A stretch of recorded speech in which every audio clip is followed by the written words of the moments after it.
think that cat killed these people?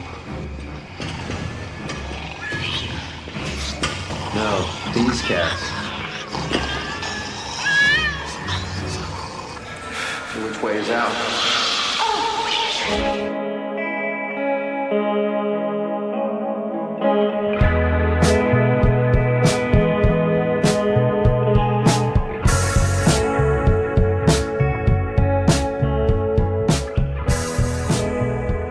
Hello and welcome to episode 74. What was that? Hello? That was just me saying hello. Hello. Of Most Unwanted, an X-Files podcast. Or the X-Files podcast, depending on what mood I'm in. Oh, the one and only. The one and only. I'm Luke, and sitting across from me is Daniel Checkley. Hi, yeah. How's it going? It's not so bad. Yeah, it's a bit of a weird one. We're recording this a bit unusually. We're not on our usual recording session. We usually record 2 at a time. So it would have been last episode and this episode at the same time, but we talked for 4 hours. And most of that wasn't recorded, so... yeah, we just went out of time. Yeah, we looked at the clock and it was like 11:30, and it was like, let's leave this one for later. Yeah. So we had a good night though, it was fun. Yeah, it was a lot of fun. And it was the first one we'd done for a while, so it was good getting back into the swing of it. I think it was the first time I'd seen you since the wedding as well. It was, so, yeah. That's probably why we talked so much, just catching up. Just a lot to discuss, but we're back into the swing of it now. Yeah. So, how's this week been for you? I guess there has been actual time progress. So there certainly has. Yeah, we can do this properly. Yeah. It's not really done a lot though, to be honest with you. Yeah. Just a lot of work. I went to I got invited to one of the Wolves games in the executive box. Oh yeah. So that was quite fun. I enjoyed that. I do love going to a game, and because usually football it's football. You go there, you have a beer, and that's about it.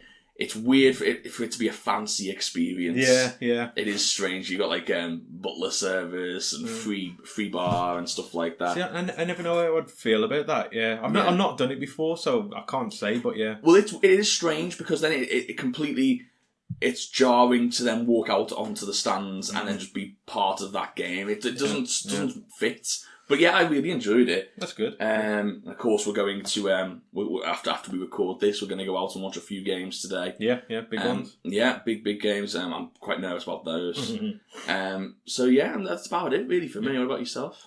All I've really done the last few days is I've been playing the new Kojima game, Death Stranding. Yeah. Which what do you think? I mean, I'm only like 2.5 hours in. I'm liking the gameplay so far.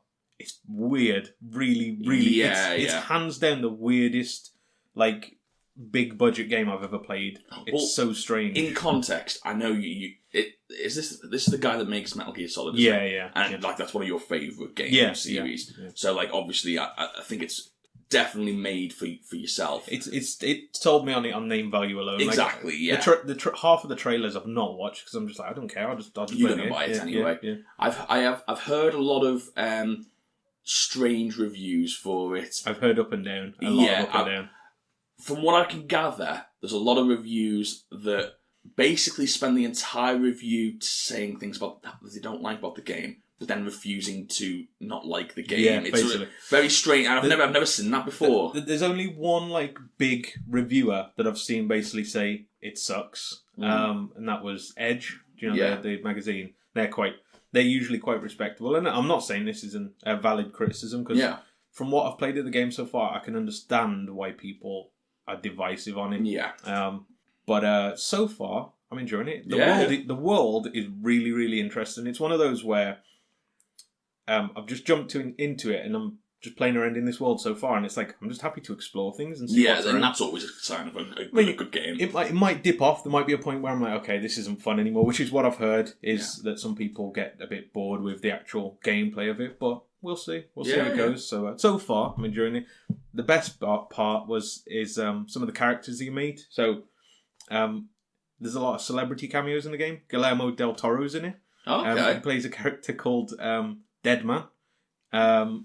I don't really know why he's called... He apparently used to be a mortician. It's like, okay, I guess that makes sense. There's also a character who's like the leader of like basically their version of the CIA called Die Hard Man. Again, I don't know where that comes from. But yeah, it's intriguing so far. That's good.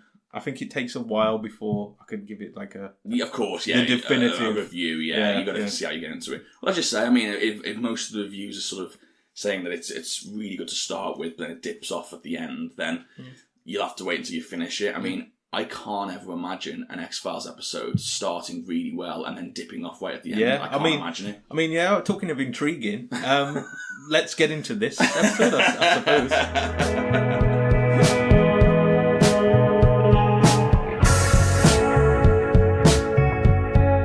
So, this is episode... which episode? Episode 18 of Series 3. God, we're almost at the end. I know, yeah, we're getting through them now. This is entitled Teso Dos Bichos, which we find... I'll tell you what it means later on, unless you've already got it. I don't have this one. No, fair enough. It was directed by Kim Manners and written by John Shiban, who I've not heard that name before, so like a new writer. No, me neither. Maybe his last one.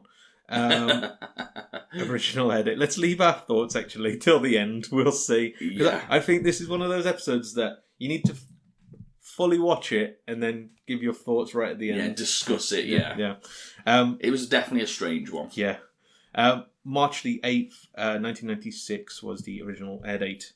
So we start off at the Teso Dos Bichos excavation. So that's where the title comes from in this context.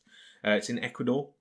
We see people digging up pots, basically, from a dig site. A man starts shouting in Spanish. Everyone runs over and they all go to discuss what they found. We see a Dr. Alonso Bilac, who's one of the researchers, goes to tell Dr. Roosevelt that he should come and see this. They go outside and they see what looks like a human remains, in a pot. Yeah. They identify it as an amaru, which I've never heard of before. Bilac says that this is sacred and that they shouldn't move it. Always wise words. Everyone around, all the workers were like refusing to work as well. Like, you can tell. Like, I'm guessing like the sort of workers are locally sourced, and they're all a bit on edge. It's one of those tropes that pops up so often that you just think you just wouldn't do it. No. You know, superstition alone would just make me go, nah, let's not do it. Roosevelt says that they are moving it because they're saving it, and we find out later on that basically there's going to be a big dig. They're doing an oil digging site, basically. Pipeline going through it. So, which I mean, to me, I know I'm really jumping ahead, but like I think they do end up putting it back, don't they? Yeah. But then surely, like, it's going to get smashed. It's going to get smashed to pieces, yeah. And then if that happened, does that mean like the oil companies cursed for the rest of their life? And we find out that it's the same oil company that had the spillage. Yeah. Oh God! Yeah, ties in. What are they called now? It's Shell, wasn't it? Yeah, I think it was. Shell. It was Shell. Yeah. Oh dear. Oh, what a twist! We see this sort of shaman-looking guy who's watching over this as well, who looks very disappointed. I don't know whether anyone else can see him. No. I'm a little bit like, they don't really go into like him being sort of not there, but like it only seems to, is it Billich? Billich or Billick, I'm not sure. Yeah. But it only seems to be him that notices him. Yeah. So I'm not sure whether he's just sort of, I don't know, like maybe it's a metaphor, I'm not sure. And we find out more about that later on as well. But later on in the night, we see Roosevelt listening to some classical music. We hear some drums from outside, and they're basically doing a ritual of some kind. They're all passing this liquid round, which they all take a drink from. And even Billick is drinking this liquid. Looks like it tastes horrible. Yeah. And then we basically see what happens after they drink this liquid, and we get this sort of like drug filter on the camera. Yeah, it looks like, what's the word? Where it's like, what's the word now? Sorry. Where it's lucid dreams and psychedelic drug. Yeah, that's what I'm trying to think of. So yeah, it's giving this some kind of like hallucination that's going on here.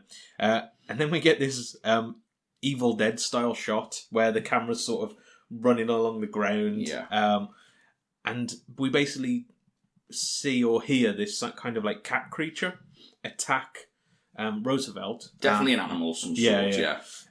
And it kills him. Or what we assume is it kills him, and then we find out later that it does. But that was the opening. So, what do you think? I was really intrigued. I thought this was a good. I like this sort of episode. I do like it when they sort of go into sort of the mythos of like maybe tribes that we don't know of, or something like different. They're adding their own, because I'm assuming this isn't a real tribe. I'm not sure, but like they're adding their own sort of storylines to different parts of the world, and I always find that fascinating. And plus, I'm a big fan of like sort of like Egyptian history and stuff like that, and so this sort of stuff is very much in line with that. Yeah.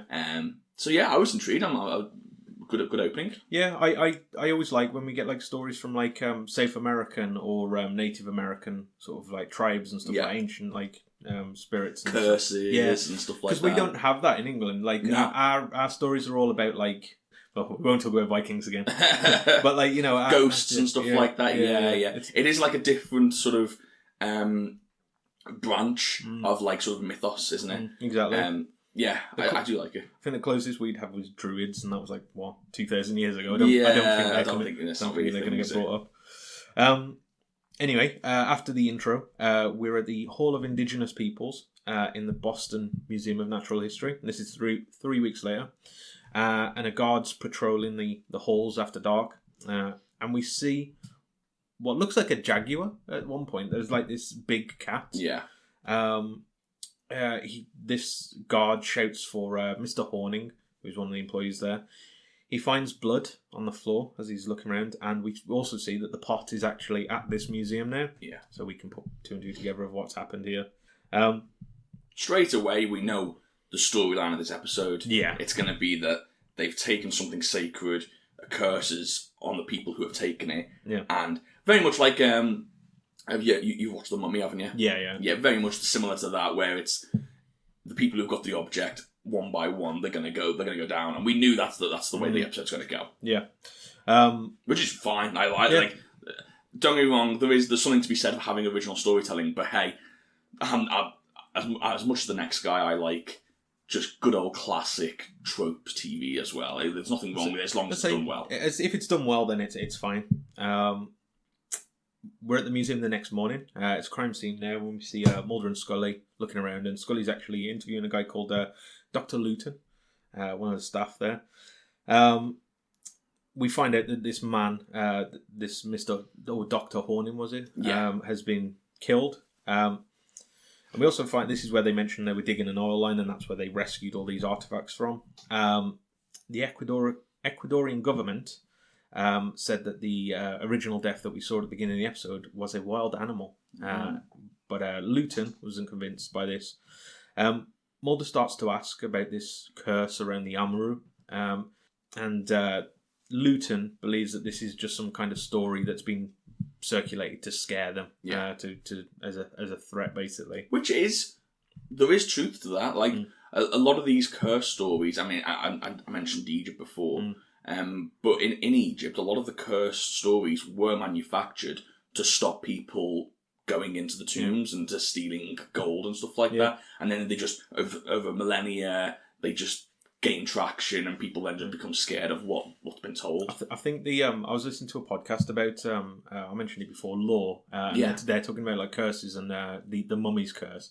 And they were saying that the mummy's curse, even though the first like story of like somebody having misfortune on them from like after going to Egypt was like the 1800s, but the first time they were talking about this curse was like the 1930s because they were making a film about a mummy. Yeah. It's like it's all been manufactured back. Without a doubt. And I don't know too much about the mummy's curse, but I remember hearing little bits and bobs about it, and it's like, is that the one where anyone who's in contact with it dies? Yeah. And then there was one guy that was in contact with it, and then he died 20 years later when he was 88. Yeah. I was like, maybe it was just old age. You know what I mean? Like, maybe that doesn't mean anything. That's the trouble. People look into it. And then it's confirmation bias at that point. Exactly. Yeah.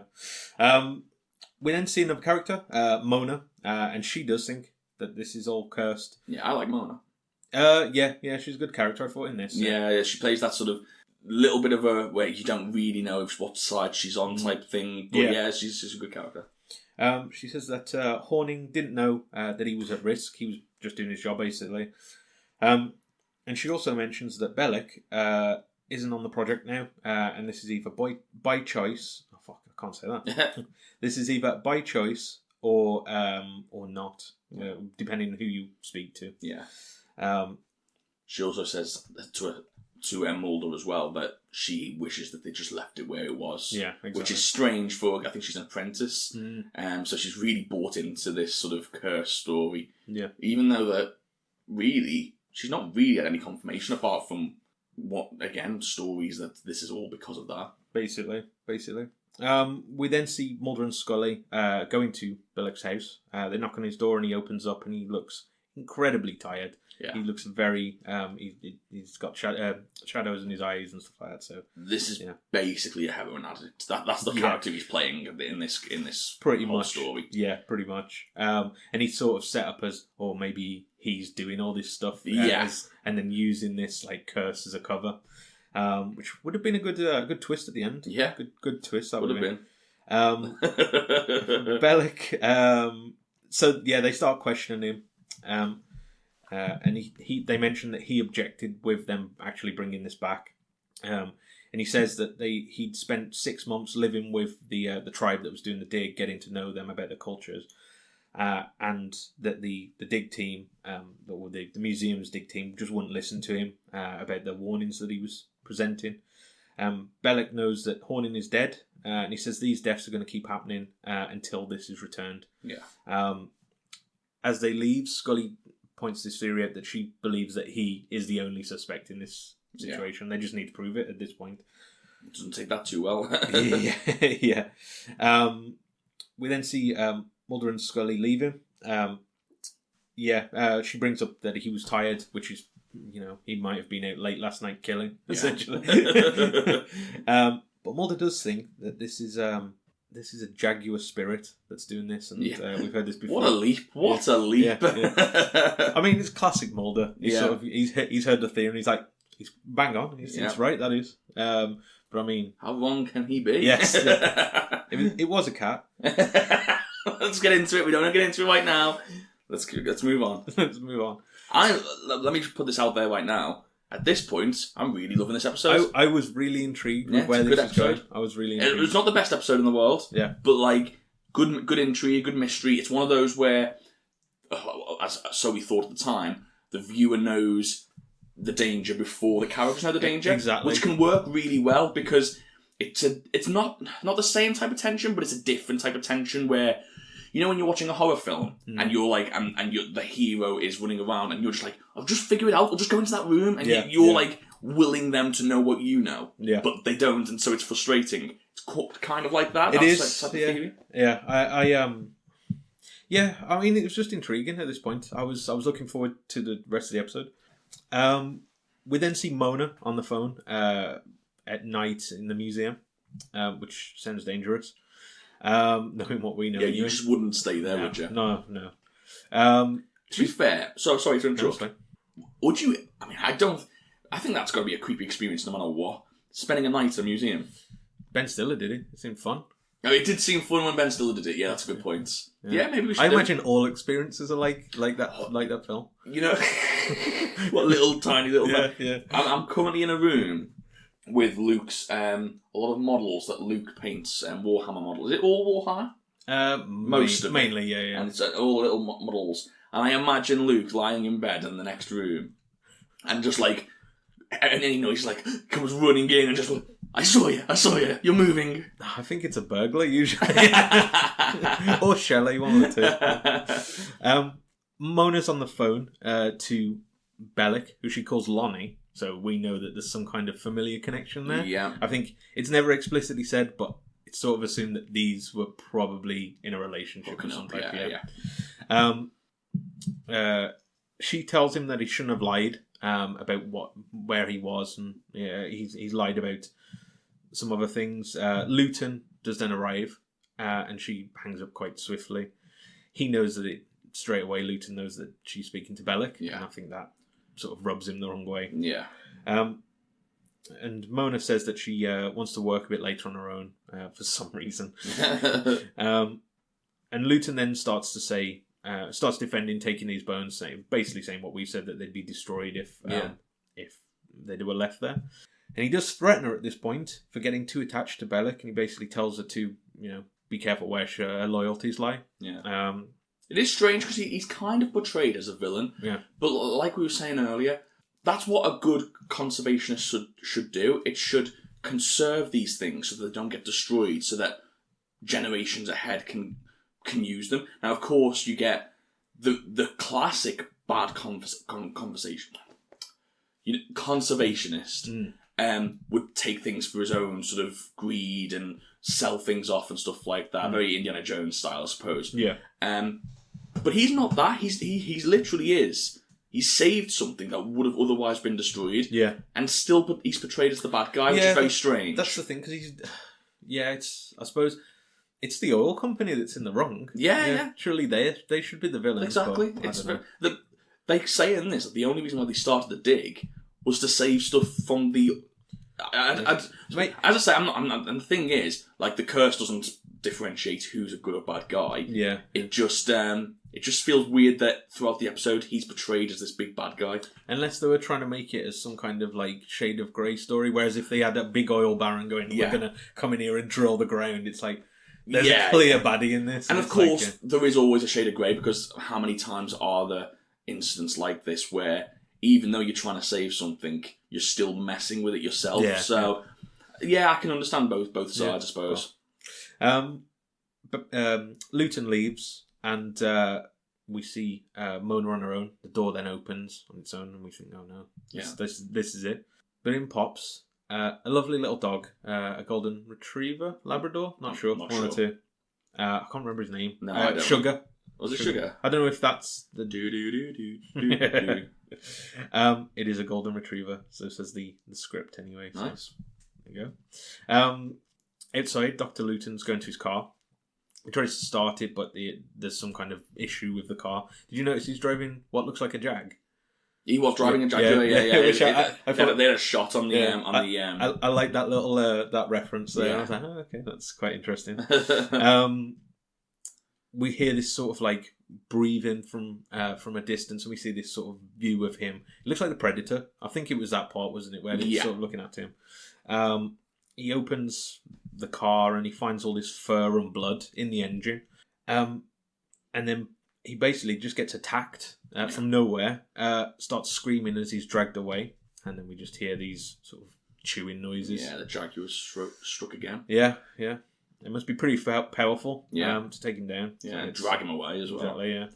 So I'm quite a big Jaguar. I'm getting quite scared of this creature, to be honest. I don't want to encounter it. No. The next morning, we see Scully basically at the scene. She's looking into the car. She pulls out a partial rat body from the hood of the car. Quite gory, really. Yeah, like, literally like a half of that. Yeah. Just pulped, basically. Yeah. I did like the little exchange she had with the guy there, and he's like, "What do we call this?" And she just says, "Partial rat body." I guess that's interesting evidence. She goes to have a chat with Mona, and they ask, "Was Luton distressed or showing any suspicious signs?" Yeah. And she says, "No, he was fine when he left." She lies about speaking to Bellick on the phone. Again, this is another red herring to point you to think, maybe Bellick is... something to do with it, I think Mona probably thinks that maybe Bellick is doing something. I think she might do, yeah. We then cut to Mulder, who's in the woods, and he's also being watched Predator style. We see this sort of... It's like this greeny red filter, isn't it? It's the same like drug filter that we saw earlier, which makes you think, maybe it is Bellick. And we never really get an explanation as to what that... Like, if he's got in any way involved because of that drug, I'm not sure. Yeah. I coming to the end of it, I'm under the impression that he's just a bit of a drug addict now. Yeah, basically. That's the end of his story, but maybe he's involved in some way. Yeah. Yeah, I'm not too sure. That's not really addressed, but I think leaving it, it's just, he got addicted to this drug. Yeah, that's basically the end of the story. Yeah. They can't find a body. And Scully's with him now. She tells him about the rat. Sorry to interrupt. The one thing that would suggest he's involved is the fact that the attacks don't start happening until he comes back. Because he stays there, doesn't he? Yeah. With that tribe, and then he comes back, and then that's when the attacks start happening. True. So I suppose there is an argument that he's controlling it. Maybe, yeah. I'm not sure. Yeah, it never really goes into it. Yeah, or he's like sort of possessed or something by this spirit, maybe. I'm not. Again, it doesn't really explain. No, it doesn't. So. No. She tells him about the rat and says that Luton died at pretty much the exact same time that Horner died. The previous day, was it, or whenever it was? Yeah. Whenever it was. She says that Mona was definitely nervous about talking about Bellick. So this is more credence to the theory that Scully has. And Mulder notices, well, he doesn't realise what's happening at first. He thinks it's raining on him, but he has blood start dripping on his face. Yeah. And they look up and they basically see... I thought it was a snake. Yeah, it's just... I think it's a bit of intestine, isn't it? It is, yeah. I just put a piece of offal. Yeah, I genuinely thought it was like a dead snake in the tree. Yeah, like skinned or something. Yeah. We then see Mona going to Billick's. She goes into his house and it's really dark. He's got everything, all the curtains shut and the lights off. And Bellick looks awful, absolutely awful. He's sweating. He looks tired again. Yeah. So again, you think, oh, maybe he's done something. She tells him that Luton's dead, and he doesn't seem surprised by this at all. He starts getting a bit annoyed that she'd actually visited him here, and he sort of lets on that he knows something's up here, but we don't know what at this point. It's quite vague. Yeah. And this is where Mona notices that there's this kind of liquid bowl, what we saw earlier, on the floor, and we find out it's something called Yahe, or Vine of the Soul. Now, I've never heard of this before, so this could be made up, but it sounds believable enough. Yeah. She starts saying that he's sick, sort of like he's got an addiction. Yeah. But this is where he just gets angry and starts shouting at her and telling her to leave. So again, he's not in his right mind. He's under the influence of this Yahe. Yeah. And it's doing something to him. We then go to an autopsy bay. We get a Scully autopsy. On a bit of intestine, and they basically find that it's the small intestine of Luton, and they know this because his lunch was still in there, and that's how they identify him. Apparently, he had sunflower seeds in there, to which Mulder says, "I'm out of taste." There's nothing left of him here. They also mention that there's rat bites on the intestine. I think that's what they're implying. Yeah, I'm not really sure. What did the rats take up to the tree? I'm not really sure. But there's also no sign of how this ended up outside of his body. We then see Mona basically. She's on the phone to Scully, and she tells them about Billick and how he's on this drug now, and she's a bit concerned because she thinks someone's watching her. So Scully at this point tells her that Mulder's going to head over as protection. On the other side of the phone, Mona hears something and goes to investigate. Always a bad move. Yeah, not on your own at least. She likes staying on her own though, apparently, for some strange reason. Not that she should die, but you know.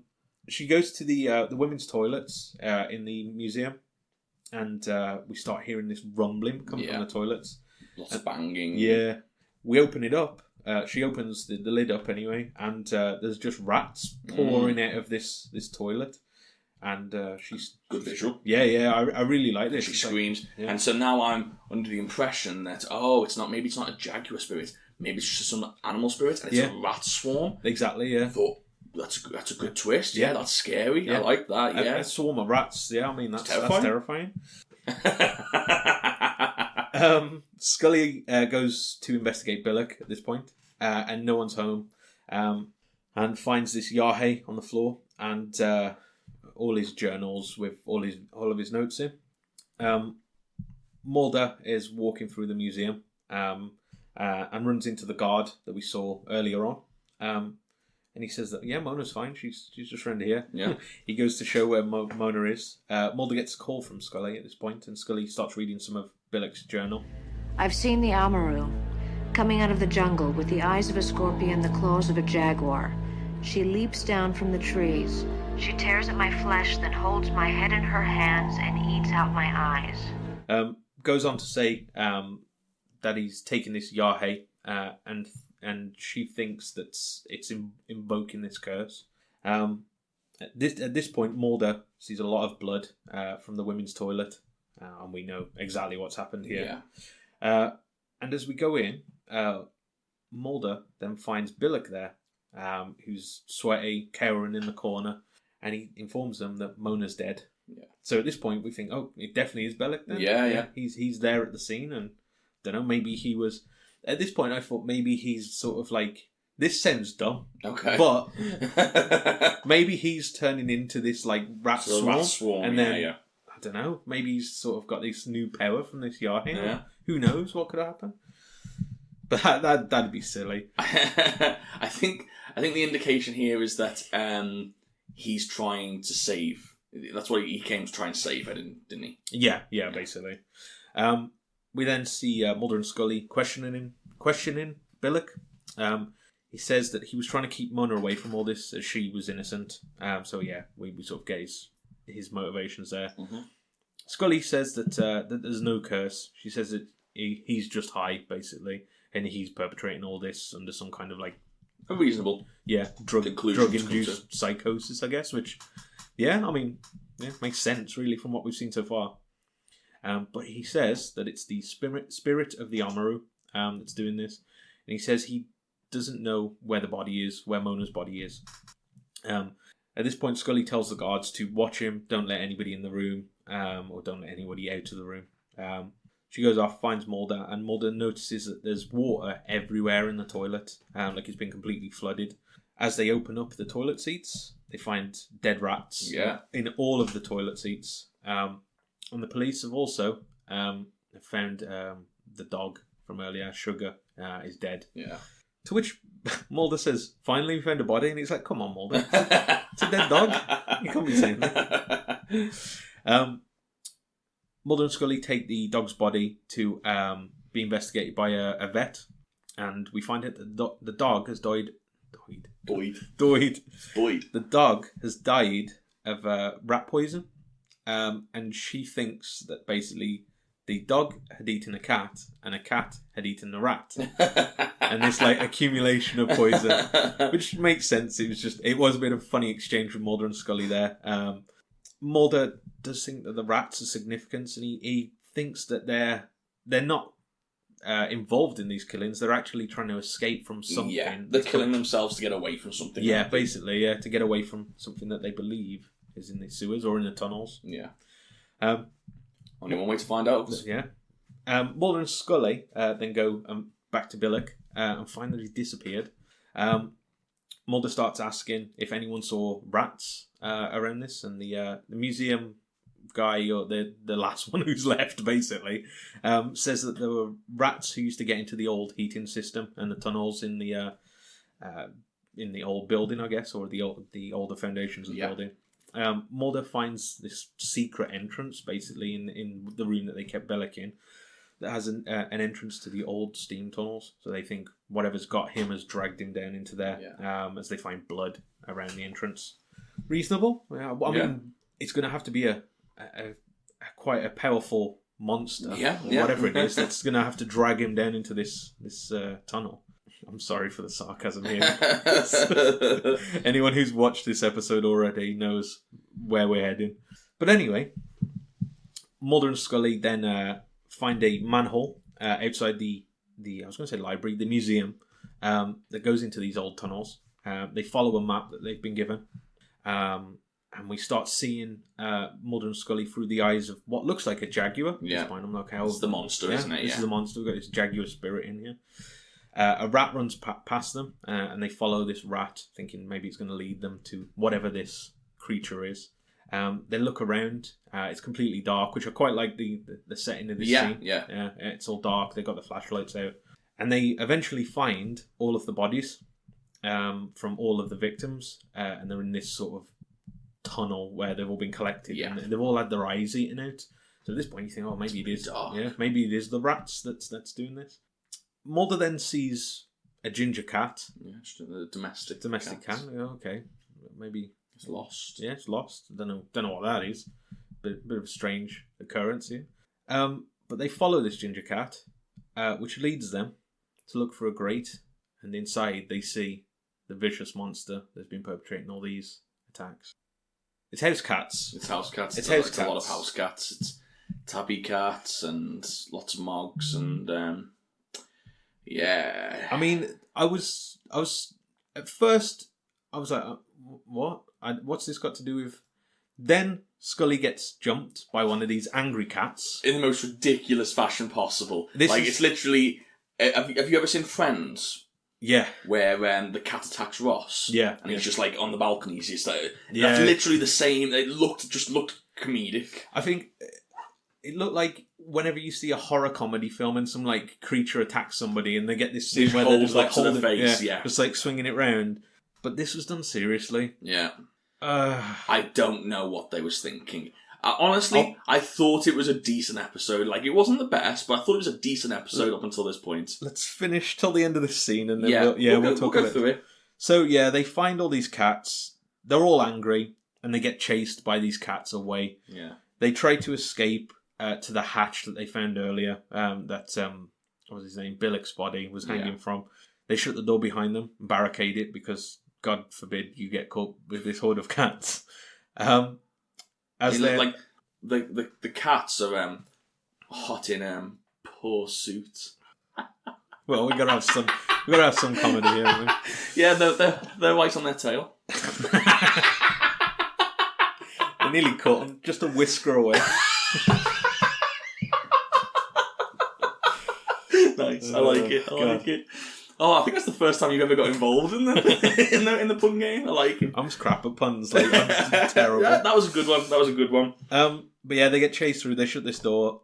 They go to climb through this grate that they found, and we see the cats then claw through the door, smash through like the Shining style. Cat's face. This bloody cat's face. All of a sudden, this cat's like bloody and like his fur's coming off his face, and he's like, and they escape through this hatch with fur all over them.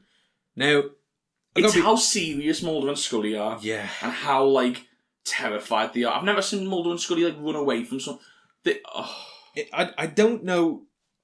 I don't know if this was meant to be serious. It seemed like it was meant to be serious, or if it was the writer's idea to make this a joke episode and work backwards, thinking, "Oh, we're going to twist it. Oh, it's a joke."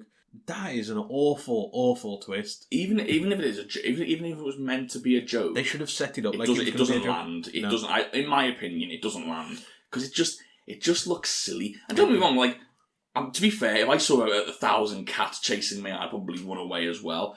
But it was just. What was the purpose? If from the outset we saw the killing and it was a killer cat, like a daft-looking cat, I feel like this would have been a much better episode. Maybe not better, it depends on the execution. But I would have understood the episode more because it'd be like, oh, okay, it's trying to be funny. It's trying to paint, the killer cats. Because it was so serious. And that's the thing, 95% of this episode is intriguing. I'd say at least... I think it's good. It was definitely like a sort of 6, 7 out of 10 episode where I'm like, this is intriguing, like depending on what the ending's going to be. That last 5% of the episode... I just switched off. I felt like I'd wasted my time. The one thing that makes me think it was like meant to be a joke is when they get out of the grate and like their suits are covered in like fur. Yeah. And it's like a little bit of like just looked a little bit silly. But yeah, I just don't see that. If it was, as I say, if it was a joke, I just don't think it landed. No. I've never came across as silly and cheesy. I've never switched it off more. I was writing these notes, and my notes were quite detailed up until this point. I had all the like quotes and stuff like that. As soon as I got to that scene, you literally just saw me. I literally just started writing Mulder sees cat, angry cats chase, they escape from angry cats, and it's like, what am I meant to write about this? The door just like being pushed off its hinges by these cats. It was. Just awful at this point. But there's one more scene or two more scenes after this, and we'll wrap it up. But I think you can figure out what we thought of this episode from there. Yeah. We then see later that day, there's fire crews and police at the scene, or it's the next day, well, one or two, and we see that all the bodies have now been recovered, and they say that all the cats have actually gone missing at this point. So there's no evidence that these cats are down there. Yeah. The US government have called Ecuador, and they're taking Billick's letter, which I forgot to mention. Billick wrote a letter basically saying that you shouldn't do this, and they saw it as a threat. But now, because of all these deaths, the US government's taking it seriously, and they're actually going to return the urn. We then see this voiceover ending, and Mulder's giving this speech about what happens after it. The Suffolk County coroner ruled the deaths at the museum were the result of animal attacks. What motivated these attacks and why no more have occurred since has not been explained.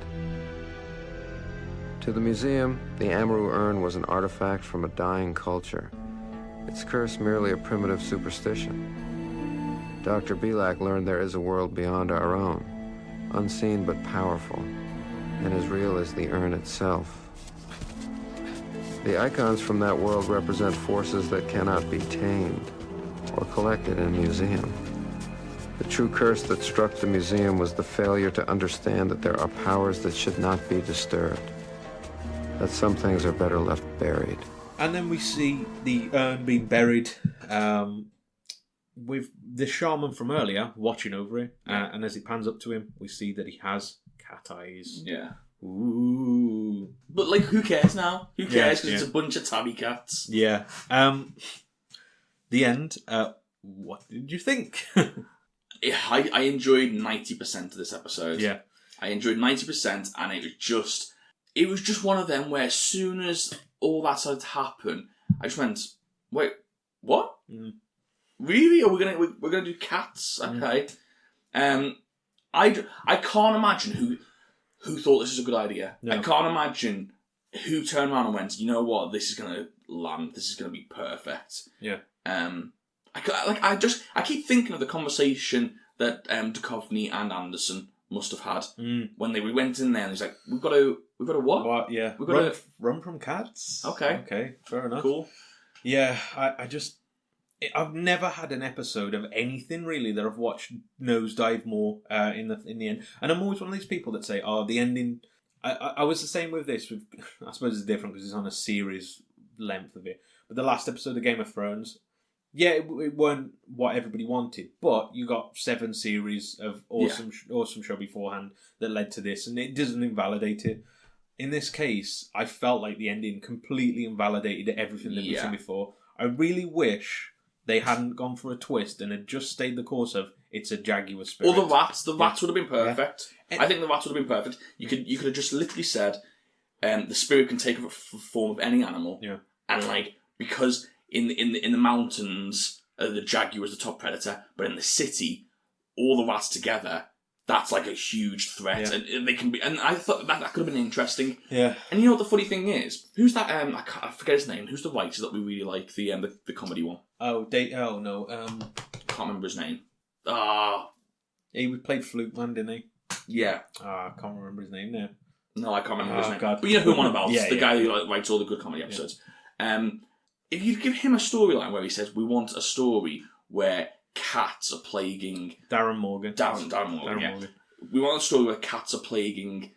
It's killer cats. And you play it out from the start, like, comedic-wise. Look at the cockroach one. Yeah. I think you could do something with that. I think if you have Mulder and Scully not taking it so seriously, I think that's perfect. Yeah. I think they should have either gone that way or kept it serious. Stayed away from it, yeah. But...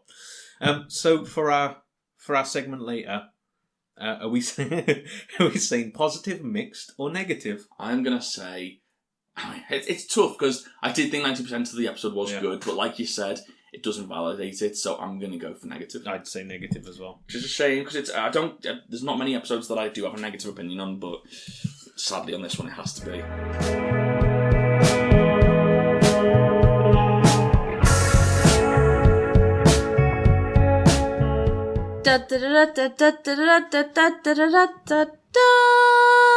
Luke's production notes. Teso Dos Bichos was written by John Shaban, who claimed to have derived the episode title from an ancient chant. The words translate in Galician Portuguese as burial mound of small animals, although other translations have been proposed. So really, we should have known. If either of us could speak Galician Portuguese, we'd have known what was coming. I shouldn't have dropped out of that class. Unbeknownst to Shaban, in parts of Colombia and Venezuela, the word bichos is a euphemism for testicles. Shaban later joked that this controversy would be good for ratings. Somehow, I doubt that. I think there's a bigger controversy involved here. The production of the episode was plagued with issues. At the last minute, the ending of the episode had to be rewritten. Originally, the episode was to feature a horde of common house cats attacking Mulder and Scully, but the cats refused to attack under direction, doing pretty much nothing. To further complicate matters, Gillian Anderson had a severe cat allergy, and so the whole sequence was nixed. Of course. Yeah. Of course it was. When you see an episode this bad, you kind of have to wonder, behind the scenes, this must have been an absolute travesty. You know what I mean? But, yeah. Whilst director Kim Manus felt that the episode's first 3 acts were the best 3 acts of television he had ever directed, he believed that the 4th act was an absolute disaster.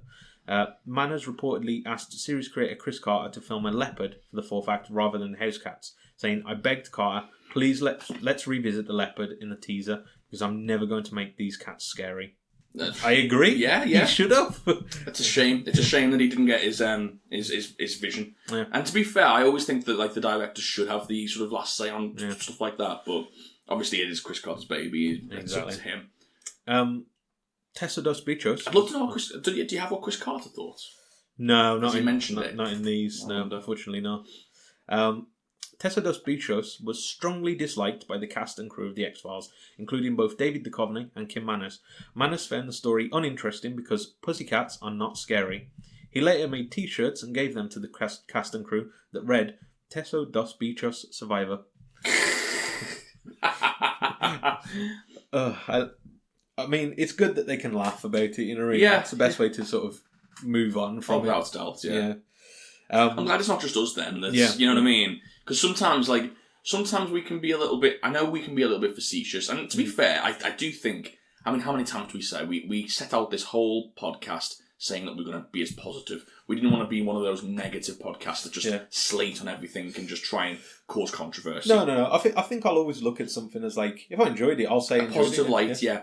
But like when we don't, and I think that's the thing, when we don't like something, we can be a little bit facetious because we're trying to make sort of fun of it and sort of make it into a little bit of a laugh. Yeah, you might as well, because at the end of the day, there's nothing. If we just said this is terrible, but there are those few episodes where we just genuinely don't like. There's not few and far between, but there are those few, and I always feel like I'm just sort of ragging on something that people love. But it's good to know that there are other people that like, well, actually, no, we made it and we thought it was awful. That's why I like now that we're putting the critics stuff in there, because we can sort of see how we are based on it. The rest of the audience. The episode earned 2 distinct nicknames, courtesy of Manners. The first, Second Salmon, referring to the number of rewrites the episode went through. Every time an episode was rewritten, the colour of the script changed accordingly. Teso Dos Bichos went through so many rewrites that the cast eventually received a second round of salmon-coloured scripts. The second nickname, again courtesy of Manos, was much more simpler: Teso Dos Bitches. Of course, yeah, why not? Yeah, obvious one. So then, what did the critics think? They loved it. Yeah. The episode received negative reviews from critics. Syracuse Lamar from IO9 called the Jaguar Spirit one of the 10 most ridiculous X-Files monsters and wrote, "The scene of Scully fighting a cat deserves the gift treatment." Yeah. Probably the only thing you could take away from this is laughing at the absurdity of it. Yeah, just so silly. There we go. That's production notes. So I believe we've got some feedback.